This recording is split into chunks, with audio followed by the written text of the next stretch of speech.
Oke Bang, ini mungkin untuk persiapan besok Bang, ketika sidang kedua ya bisa dibilang, itu mungkin seperti apa nih Bang? Apakah nanti Pak RK datang atau seperti apa? Jadi gini, ini sidang biasa, tidak ada persiapan luar biasa. Jadi kami tanggal 28 Mei nanti hadir mewakili Pak Ridwan Kamil sebagai tergugat dalam perkara nomor 184 tahun 2025 di Pengadilan Negeri Bandung. Kehadiran kami tentunya sebagai komitmen kami, sebagai keseriusan kami menghadapi gugatan dari LM sendiri tentang perbuatan melawan hukum pasal 1365 KUH Perdata. Nah, kemarin kan ada penundaan persidangan, kami sudah menyampaikan surat secara resmi kemarin tanggal 19 Mei, kemudian pada hari besok ya kalau tidak salah, besok itu akan sidang perdana. Nah, perdana artinya itu adalah pemeriksaan semua terkait dengan penggugat, terkait dengan tergugat apakah hadir penggugat, apakah tergugat hadir, bagaimana dengan pemeriksaan saksi surat kuasa dan kelengkapan administrasi dari pengacara. Itu sidang perdana besok. Jadi kami hadir mewakili Pak Ridwan Kamil. Pertanyaan berikutnya, kenapa Pak Ridwan Kamil tidak hadir kan gitu ya? Nah, tidak ada kewajiban dari Pak Ridwan Kamil untuk hadir dalam sidang perdata. Ingat, ini perdata bukan pidana. Dalam hukum acara perdata bahwa kuasa hukum bisa mewakili prinsipal. Dalam sidang perdana pun nggak ada kewajibannya gitu loh. Jadi karena nggak ada kewajiban secara hukum ya ngapain hadir gitu loh. Ya kalau misalnya LM hadir ya silakan, itu hak dia. Tetapi bagi Pak Ridwan Kamil sendiri, beliau sibuk, banyak kegiatan beliau yang bermanfaat untuk masyarakat, ya beliau memutuskan ya tidak hadir. Bukan berarti nggak serius menanggapi gugatan. Buktinya menunjuk kami selaku kuasa hukum. Nah, menunjuk kami selaku kuasa hukum itu bentuk profesional menghadapi gugatan DLM sendiri. Gitu kira-kira. Oke, lalu gimana nih Bang? Makin kesini makin banyak laporan terhadap lawan Abang dari pihak Lisa Mariana. Terakhir diduga tipu pembeli dari Piama. Seperti apa nih Bang? Ya kami nggak mau menanggapi ya secara ini. Ya kita tinggal lihat aja. Kalau memang ada dugaan yang dilakukan LM di luar sana, ya tentu itu kan menunjukkan sesuatu yang mungkin sesuatu yang tidak baik. Tapi sekali lagi kami tidak mau menanggapi urusan pribadi. Ya kami fokus kepada gugatan ini aja. Tapi dalam hal proses hukum ini akan menjadi double nggak sih Bang? Memperberat Lisa sendiri dengan banyaknya laporan. Ya itu bisa menjadi catatan. Tetapi kembali lagi bahwa ya kami tidak mau menanggapi lah urusan-urusan pribadi. Sekali lagi bahwa ini urusan hukum, bahwa ada gugatan di Pengadilan Negeri Bandung yang dilakukan oleh LM, ya kami hadapin gitu loh. Bang, juga ditambah kemarin kan Lisa Mariana mengatakan kecewa karena Pak RK tidak hadir dalam persidangan somasi pertama ya, mediasi pertama. Dirinya sudah begitu aktif mempercantik diri, namun Pak RK tak kunjung hadir. Gimana nih Bang? Ya, kecewanya nggak berdasar. Apa dasar kecewanya? Emang hubungan apa? Ada hubungan personal? Kan tidak. Ada hubungan profesional? Kan tidak. Lalu kecewa ya itu nggak berdasar kecewanya gitu loh. Kami ya menanggapi kecewanya sesuatu yang sesuatu yang biasa aja. Ngapain kecewa kan gitu. Kecuali ada semacam kewajiban di dalam hukum acara perdata bahwa tergugat wajib hadir. Ini kan tidak. Jadi ya kita santai-santai aja lah. Ya dia cewek nggak berdasar menurut kami. Dan Abang juga sudah siap untuk membuktikan bahwa Pak RK tidak sesuai dengan yang digugat oleh LM.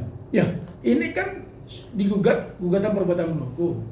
Nah, dalam konteks hukum, siapa yang mendalilkan sesuatu, dia harus buktikan.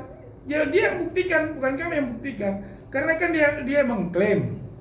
Ini kan mengklaim sebagaimana yang sudah disampaikan di media. Ini kan sebetulnya mengulang-ulang nih sebetulnya. Gugatannya mengulang-ulang apa yang ada di publik yang dia sampaikan dalam konferensi pers. Dia gugat lagi. Nah, tentu ini bagi kami ya kami hadapin saja gitu gugatannya gitu loh.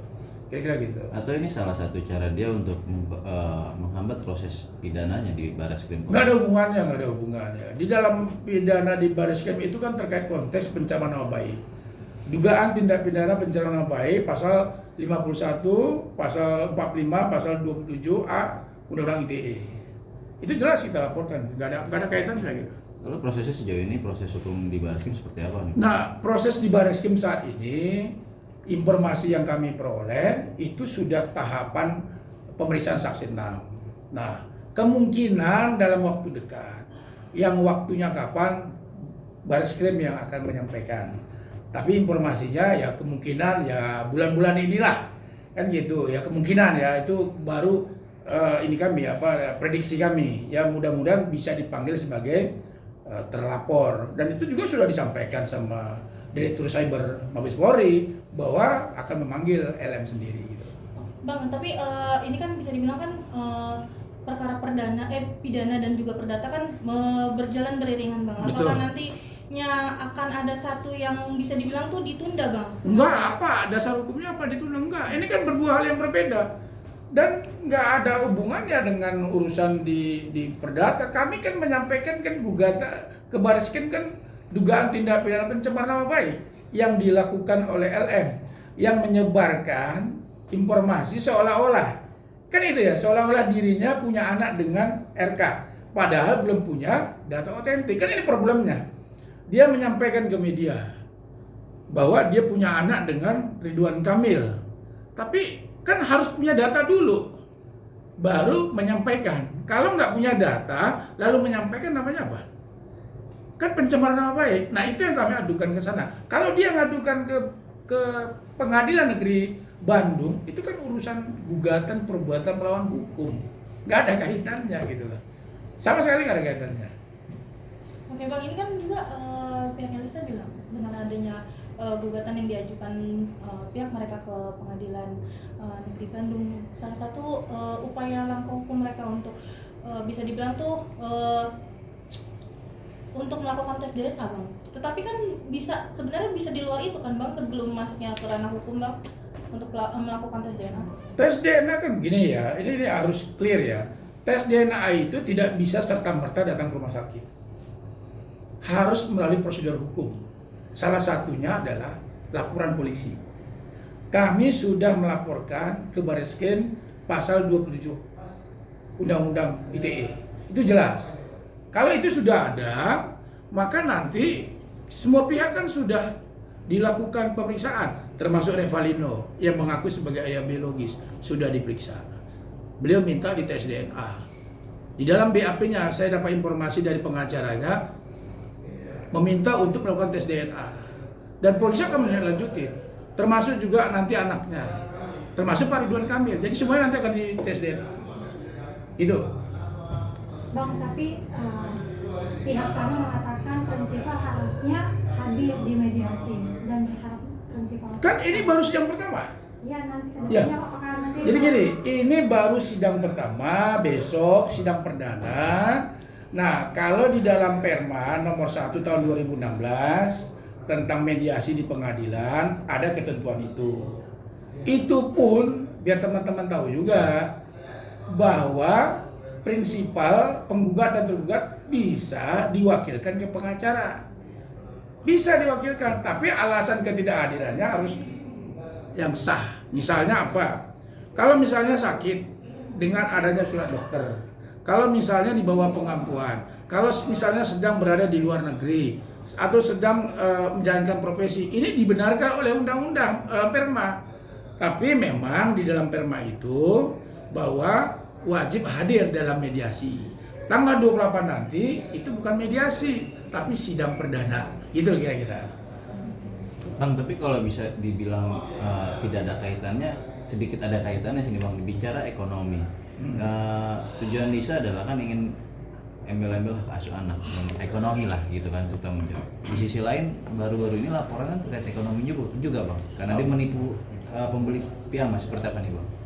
Ya, saya nggak mau nanggapin itu ya. Maksud saya begini, kalau terkait dengan kalau Pak RK kan dalam klarifikasi selalu menyatakan ini ada motif ekonomi. Nah, tinggal ya kalau kami menyampaikan ya memang motif-motif itu banyak. Salah satunya dugaan motif ekonomi. Ya tentunya ya apa yang dia sampaikan di dalam gugatannya ada biaya-biaya dan segala macam. Dan biaya-biaya itu kan dia harus buktikan. Tidak bisa serta-merta orang mengajukan gugatan bahwa ini biaya segala macam. Tetapi kan harus ada dasarnya. Sekarang dasarnya apa? Nah, kembali lagi sekali lagi saya tidak mau terlalu dalam karena ini baru sidang pertama, Bos. Gitu.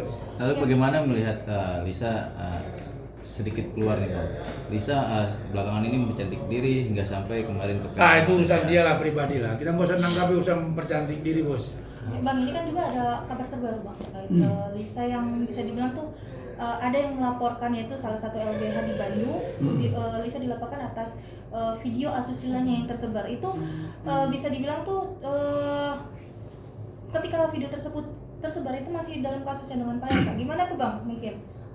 Jadi gini, kalau ada laporan masyarakat terhadap video ya, saya juga belum lihat tuh videonya. Tapi dengar desas-desusnya aja, tuh ada video katanya. Kalau ada masyarakat yang melaporkan, itu hak masyarakat.